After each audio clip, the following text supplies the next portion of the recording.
हम तो गए बाजार में लेने को आलू, हम तो गए बाजार में लेने को आलू, हम तो गए बाजार में लेने को आलू।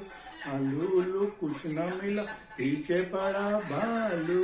रे मम्मा रे मम्मा रे मम्मा रे, रे मम्मा रे मम्मा रे मम्मा रे। दोस्तों, आपको अजीब लग रहा होगा कि मैं आज क्या बचपन का ये गाना गा रहा हूँ, आलू और भालू वाला गाना। आप सबने ये सुना होगा, लेकिन सच्चाई यही है कि जिस तरह से बजट सेशन रहा हो या राष्ट्रपति का भाषण का दौर रहा हो, सरकार ने तो कोशिश ये की थी कि किसानों के बारे में चर्चा ना हो, पर चर्चा हुई। सरकार ने भी चर्चा की, विपक्ष ने भी चर्चा की, ना चाहते हुए भी सबको बोलना पड़ा। ये अलग बात है कि सरकार फेवर में बात कर रही थी और विपक्ष उसके खिलाफ बात कर रहा था। इसको लेकर काफ़ी कन्फ्यूजन है कि ये वाकई में है क्या। तो मैंने भी सोचा कि बहुत सिंपल सा एक उदाहरण दूँ जिससे लोग समझ में आए। तो मैंने सोचा क्यों ना आलू को ही बनाया जाए।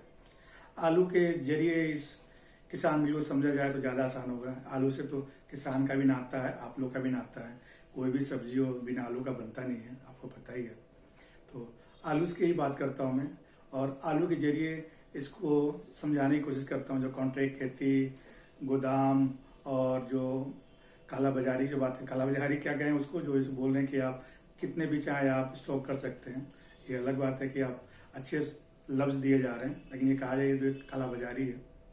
और इसको समझने के लिए मैं आलू के ऊपर बता रहा हूँ। मैं ये आप देख रहे हो कि आज आलू का भाव कैसे गिरा हुआ है। आज 10 रुपये 20 रुपये किलो आलू मिल रहा है। ऐसा क्यों है? ऐसा इसलिए है कि आज किसानों से खेत से डायरेक्ट आलू जो आ रहे हैं बाजार में, तब आज आलू का भाव सस्ता है। यही हफ्ते भर पहले जब मंडियों में जब आलू आ रहे थे, गोदामों से आ रहे थे, तो आपने देखा होगा आलू की कीमत 50 रुपये 60 रुपये चल रही थी। जी, यही खेल है। इस खेल को आपको समझना पड़ेगा, और इस खेल को मैं आलू के एग्जाम्पल से आपको समझाऊंगा, जो कि बड़े बड़े जो अर्थशास्त्री और जो भी आप देख रहे होंगे आजकल टीवी डिबेटों में, इसको लेकर कन्फ्यूजन क्रिएट करने की कोशिश कर रहे हैं। अच्छा और बुरे के बीच में हमको समझ में नहीं आ रहा है कि इस बिल में क्या है। कुछ लोग तो किसानों को अपने दुश्मन समझने लगे हैं। होना भी है, जिस तरह से भी 2 महीने से ज़्यादा समय हो चुका है, 200 से ज़्यादा किसानों की मौत हो चुकी है। उनकी मौत पे तो कोई बात नहीं करता। यहाँ तक कि आपने देखा होगा संसद में जब राहुल गांधी खड़े हुए किसानों के लिए 2 मिनट का मौन रखा, तो सत्ता पक्ष से सेम की आवाज़ आ रही थी। सच्चाई यही है कि किसी को किसी से कोई हमदर्दी नहीं है। हमदर्दी ने कुछ लोगों से है जो आलू उगाते हैं, उनसे हमदर्दी नहीं है। आलू का जो चिप्स बनाते हैं उससे उनकी हमदर्दी है। आपने अक्सर देखा होगा जब आलू और प्याज की कीमत बढ़ती है तो आपके घर का बजट भी बढ़ जाता है। ये अलग बात है कि वित्त मंत्री कह देती हैं कि वो प्याज नहीं खाती, पर ये केवल कह जाना आसान नहीं है। आपने देखा होगा जो आज सरकार में है, जब वो विपक्ष में थे तब यही प्याज उनको रुलाते थे। आज इनको प्याज, आलू की बढ़ी हुई कीमत इनको कोई असर नहीं डालता है। आलू की बात करते हैं हम, तो आज अगर ये आलू 10 रुपये किलो अगर आ रहा है, 20 रुपये किलो बाजार में आ रहा है, तो इसकी वजह ये है कि किसानों से डायरेक्ट आ रहा है। यही अगर फिर किसान के जब स्टॉक खत्म हो जाएंगे, मंडियों से आना शुरू होगा, फिर आप देखिए 50 रुपये 60 रुपये बढ़ जाएगा।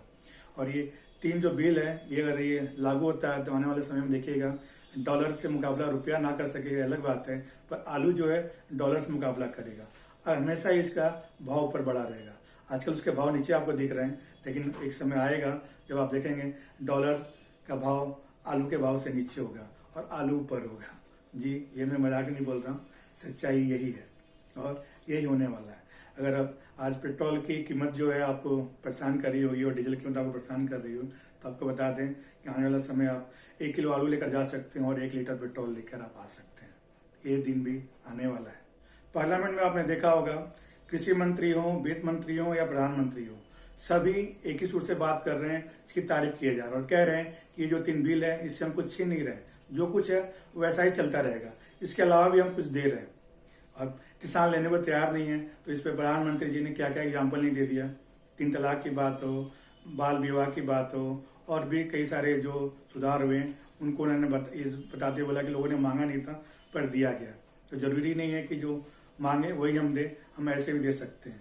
पर ये आधा सच है, आधा सच आधा झूठ ये बताया जा रहा और दिखाया जा रहा।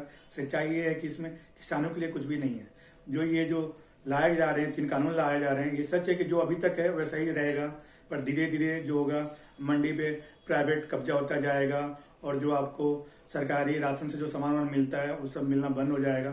सरकार जब खरीदेगी नहीं तो आपको राशन देगी कहाँ से सस्ते कीमतों पे। हाँ, ये जरूर होगा कि चुनावी वर्ष में आपके खाते में कुछ पैसे आ जाया करेंगे, पर सच ये है कि यही एक सच्चाई है कि ये जो सरकार जो है आलू उगाने वाले के लिए नहीं, एक आलू से चिप्स जो बनाते हैं उनके लिए चिंता कर रही है।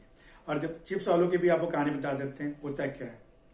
पेप्सी वाले जो हैं वो आप देखे होंगे आलू से चिप्स निकालते हैं, बनाते हैं। एक आलू से चिप्स बनाकर एक पैकेट में 20 रुपए में 30 रुपए में आपको मिलता है वो चिप्स। और किसानों को अपनी कॉन्ट्रैक्ट खेती के जरिए वो करते हैं खेती, वो अपने बीज भी देते हैं और जाके देखते हैं, चेक करते, सारा कुछ देते हैं। उनकी पूरी एक एग्रीमेंट होती है, कॉन्ट्रैक्ट होती है। आलू का साइज सब कुछ तय होता है। अगर आलू छोटा निकल जाए तो खरीदते नहीं है, उसको साइड कर देते हैं, एक साइज का आलू ही वो लेते हैं। ये भी देखने में आया है कि उन आलू से के वजह से जो बीज की वजह से कुछ किसानों में, जैसे गुजरात की एक कहानी आई थी, कुछ किसानों ने बीज वो लेकर खुद से बोया और उसके उस साइज के आलू निकालकर जब बाजार में बेचने गए तो जो प्राइवेट कंपनी है जिसने अपने उस बीज को पेटेंट करा रखा है और उससे वो अपनी चिप्स निकालती है, पेप्सी ने उन पे केस कर दिया। किसान बेचारे परेशान हुए, उन्होंने तो उससे कमाई क्या 50,000 60,000 भी नहीं हुई होगी उनकी उस बीज से उनकी, और उनके ऊपर पेप्सी कंपनी ने 1 करोड़ का केस किया किसान के ऊपर। तो आप सोच सकते हैं कि आने वाले समय में क्या हो सकता है। जब आलू के एक पेटेंट कराकर एक कंपनी रख रही है तो आने वाले समय में कोई चावल रहेगा, कोई दाल रहेगा, कोई गोभी, कोई प्याज, तरह तरह की चीज़ें होंगी, सब अपने पेटेंट कराएंगे, वो अपने फायदे के लिए करेंगे और सब कुछ करेंगे। और वही चीज़ अगर कोई दूसरा किसान करेगा, यानी जो उनके साथ कॉन्ट्रैक्ट में नहीं है, वो उनसे ही बीज लेकर वो करेगा, तो उनके ऊपर हो सकता है ये मानहानि का दावा करे। और इनके बचाव के लिए अब इसमें प्रावधान भी किया जा रहा है कि आप किसान जो है कोर्ट में नहीं जाएंगे, डिस्ट्रिक्ट लेवल पे इनकी सुनवाई होगी। जब अदालतों की पहुंच उन तक नहीं है तो ये बेचारे क्या करेंगे, सरकारी बाबू लोग क्या कर सकते हैं, ये उसमें कहाँ तक किसानों की मदद करेंगे। अभी भी ऐसे न्यूज आए हैं कि लोगों ने कॉन्ट्रैक्ट खेती की, किसानों से पैसे लिए और लेके चल दिए।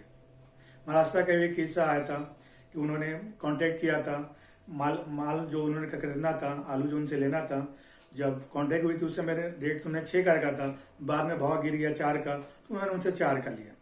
किसान मजबूर होकर उनको बेचना पड़ा। बाद में जब अगले साल ऐसा हुआ कि जब वो रेट ऊपर हो गया और कॉन्ट्रैक्ट में रेट कम था, तो वही कंपनी ने कहा कि नहीं, हम तो नहीं लेंगे आपसे। किसान बोले क्यों नहीं, आपने कॉन्ट्रैक्ट किया हुआ है। तब उन्होंने काट छाट करना शुरू किया कि नहीं, आलू हमने ये साइज बोला था, इतना इंच होना चाहिए, आपके आलू के साइज ये इंच के हो गए, तो हम आपसे नहीं लेंगे। मजबूरन किसान करता तो क्या करता, उसने 4 रुपये किलो ही उसको बेचती। ये सब सारी चीज़ें हैं जो आपको मीडिया में आती नहीं, सब खबरें नहीं आती। और जो बात की जा रही है कि आय दुगनी हो जाएगी, 2022 तक हो जाएगी, और इस तरह से मंडी इस व्यवस्था हटाकर, तो आप सोच सकते हैं बिहार का उदाहरण आपके सामने। तो ऐसा नहीं कि ये जो आज ये जो बोल रहे हैं इसमें कुछ भी नया है। किसानों को आज़ादी है, पहले भी आज़ादी थी कि आप जहाँ चाहें वहाँ अपने जाके माल बेच सकते हैं, सरकारी मंडी में बेचें, बिहार में बेचना चाहे बिहार में बेचें, पंजाब चाहें, महाराष्ट्र चाहें, वो भी है। तो ये सब जो बातें की जा रही है सब बस उसमें वो ऊपर से वो फाउंडेशन किया जा रही है, सब बातों का उसको छुपाने की कोशिश की जा रही है। ये सब सारी चीज़ें पहले से भी है, पर इसका नुकसान दिख रहा है। बिहार ने देखा है, महाराष्ट्र ने देखा है, हर स्टेट में जो जो किसान है कॉन्ट्रैक्ट खेती किए हुए हैं, या फिर बिहार में जो कि मंडी के बिना जो वहाँ किसान काम कर रहे हैं, उन्होंने देखा हुआ है। सबको ये परेशानी हो रही है और ये परेशानी सरकार को पता है इस बारे में, पर वो इनसे आंखें मूंद रखी है। अब इसका लाभ गिना रहा है। जब आप सामने आपके पास ये मतलब सारे कॉन्ट्रैक्ट खेती की, गोदाम ना रहने की सारी कुछ एग्जाम्पल आपके सामने है, तो आप सोच सकते हैं कि जब सरकार ये बात कर रही है इसमें फायदे हैं, तो फायदे कैसे हो सकती है। किसान भी वो समझने के लिए बहुत बड़ा रॉकेट साइंस पढ़ने की जरूरत नहीं है। आलू का उदाहरण ही काफी है। अगर आप बिहार के किसानों से जाकर मिले, उनसे बातें करें, तो आपको समझ में आएगा कि पिछले 15 सालों में वो कैसी ही उनकी हालत है। सरकार तो दावा कर रही है कि 2022 तक किसानों की आय दुगनी हो जाएगी, पर पिछले 15 साल में जब बिहार किसानों की आय दुगनी नहीं हुई तो किसी क्यों हो सकती है। वहाँ देखिए मंडी व्यवस्था खत्म होने के बाद वहाँ पे किसानों की और भी हालत बुरी है। जो छोटे किसान हैं उनकी तो अपने खाने पीने के लिए निकाल पाना मुश्किल होता है, और बाकी जो बिचौली है वो उनसे लेकर जाते हैं। तब ये टाई वाले बिचौलिए जो सुटबुट वाले बाबू साहब लोग आएंगे, ये उनसे सौदा किया करेंगे। गांव के गांव जो होगा उनसे कॉन्ट्रैक्ट खेती की जाएगी, क्या कि छोटे 2 एकड़ वाले और 3 एकड़ वाले से तो लोग बात करेंगे नहीं। हम दो, हमारे दो का जो एग्जाम्पल दिया जा रहा है ये कोई गलत नहीं है। पहले भी ऐसी रही है, किया गया पहले भी कि जो कुछ सरकारें रही हैं और सरकारों के करीबी पूंजीपति लोग रहे हैं उनका फायदा होता रहा है, पर साथ साथ दूसरे भी डेवलप करते रहे हैं। पर ये पहली बार ऐसा आया है कि सरकार ऐसी है कि बस दो लोगों के लिए सोच रही है, बाकी लोगों के लिए नहीं सोच रही है। अरे भैया, वो टैक्स तो वो भी आपको पे कर रहे हैं, लड़ाने वानी नहीं दे रहे हैं। बजाज भी तो है, वो भी तो कमाएंगे और दूसरे उनके साथ दूसरे लोग जो कमाई कर रहे हैं या बिजनेस कर रहे हैं वो भी आपको देंगे। पर नहीं, आप बस दो लोगों के लिए आप सोच रहे हैं, बाकी बिजनेसमैन को आपने साइड कर रखा है। इससे आप अर्थव्यवस्था कहाँ पहुंची हुई आपको दिख ही रहा। आज बेशक रोना रोया जा रहा है, कोरोना कारण हमारी ये हालत है, पर इससे पहले ही हालत ऐसी थी, सर के बल ये अर्थव्यवस्था खड़ी थी। यही वजह है कि आज जब बड़ा एक संकट आया तो उसे जूझ नहीं पाया। बजट में आप देखिए क्या हाल है, हर चीज में कटौती कर दी गई है, एजुकेशन से लेकर हेल्थ से लेकर हर सेक्टर में कटौती है। सरकार को और सरकारी मीडिया को इन किसानों की चिंता नहीं है। आप देख रहे हैं कि 2 महीने से ज्यादा हो चुका है, लाखों की संख्या में किसान दिल्ली बॉर्डर पर बैठे हुए हैं। इसके अलावा पंचायतें जो हो रही है इनकी, उनमें भी लाखों की संख्या में लोग आ रहे हैं, पर सरकार इनसे आंखें मुद्दी हुई है। मीडिया जो है वो सब दिखाने को तैयार नहीं है। मीडिया में बस किस तरह से हेडलाइन मैनेज किया जा रहा, वही सारी चीजें चल रही है और आपको किसान के और आपके बीच में खाई पाटने की कोशिश की जा रही है। आपको ये लगता हो कि केवल किसान का आंदोलन है, तो ये आपकी सोच गलत है। आने वाले समय में आपके ऊपर भी असर पड़ेगा। जब आपने देखा होगा कि नोटबंदी के समय लगा था, हम सबको भी लगा था, ये सरकार ने जो कहा था हमें भी लगा भैया काले धन वाले को इससे नुकसान होगा, पर हुआ उल्टा ही। काले धन वालों ने तो अपने पैसे सफेद कर लिए, जो आम आदमी थे परेशानी उनकी हुई। तो आप ये मान के चलिए कि ये जो है आपकी जो आज हमदर्दी किसानों के साथ नहीं है, कल ये किसान भी आपके साथ हमदर्दी नहीं रखेंगे। और ये जो आलू जो है, आपको लगता है कि कल वो कि डॉलर से मुकाबला कर सकता है और इस आलू के भरोसे आप जाके पेट्रोल खरीदेंगे, तो ये जो नया भारत गढ़ा जा रहा, तो ये आप लोग को मुबारक हो। अगर इस समय भी अगर आप नहीं सोचते हैं और नहीं जगते हैं तो फिर आप धर्म में और जात पात में बटे रहिए। जैसे आप बंगाल में देखते हैं, वही देखने को आ रहा, किसानों का मुद्दा वहां कुछ भी नहीं दिख रहा। वहां पे जय श्री राम चल रहा है एक तरफ से, लेकिन ममता दीदी का अपना नारा चल रहा है और मीडिया में भी इसी को बनाने की कोशिश की जा रही है।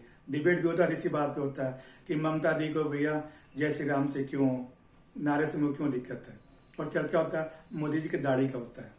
ये देश ये है कि कुछ दिन पहले तक दाढ़ी वाले लोगों को मॉब लिंचिंग करके मारता था, आज यही देश की मीडिया है जो कि दाढ़ी वाले से पाकिस्तान को डराने की बात कर रहा है। किस तरह से हेडलाइन मैनेज की जा रही है आप देख सकते हैं। शुरुआत में मैंने जो गाना सुनाया था, हम तो गए बाजार में लेने को आलू, आलू लू कुछ ना मिला पीछे पड़ा बालू, तो मेरी समझाने की आपकी कोशिश यही थी कि आलू और बालू के पीछे जो बालू पड़ा हो उसे आप समझ जाइए। आप समझ जाएं तो ही आपके लिए ठीक है। अगर आप बालू को नहीं पहचान पाए तो आने वाले समय में आपको दिक्कत हो सकती है। जिस तरह नोटबंदी को लेकर आज आप अफसोस कर रहे हैं, आने वाले समय में जो किसान बिल है इसको लेकर भी आप अफसोस करेंगे, क्योंकि ये केवल किसानों को नहीं आपको भी इफेक्ट करेगा। मुझे दीजिए इजाजत, नमस्कार।